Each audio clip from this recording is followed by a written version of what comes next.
Pag ganito ang sitwasyon, huwag ka malungkot Itong kaibigan. dalawa na to. Hindi lang ikaw ang, o hindi lang tayo ang tinamaan ng bagyong Yuan. Punong May mahihina. pag-asa. Ika nga. Mahina ang loob. Butit malakas tayo, pasalamat tayo. Mga halaman lang naman yan. At kaya nating ibalik ang mga halaman na yan. Ang mahalaga, ligtas ang bawat isa sa atin. Kayo din, sana lakas nito. mag-ingat din kayo at Pero huwag kayong susuko sa hamon ng buhay. Bangon lang at laban lang tayo. Ganito talaga. Habang buhay may pagsubok.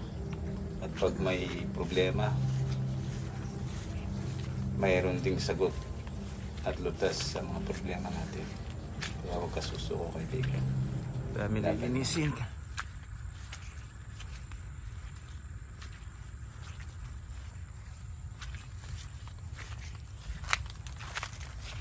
Dami lilinisin.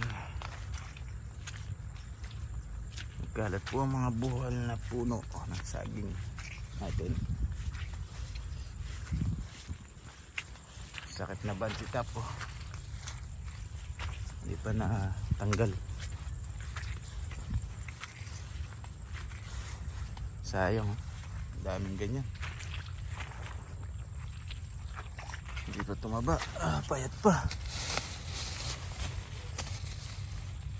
Payat. Payat pa.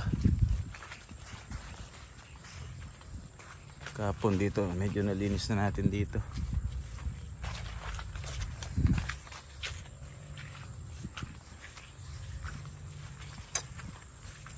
Daming bagsak.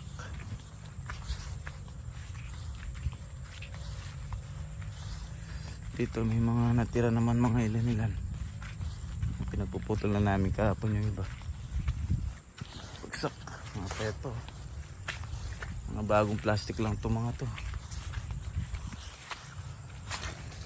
Payat pa payat. Kulang pa sa gulang. Sakto sana to pang December. Ganda sana ng ano dito. Bawi sana.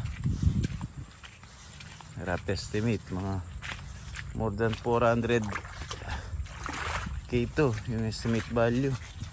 Mga nasira. Nasa 900 puno yung mga nasira dito.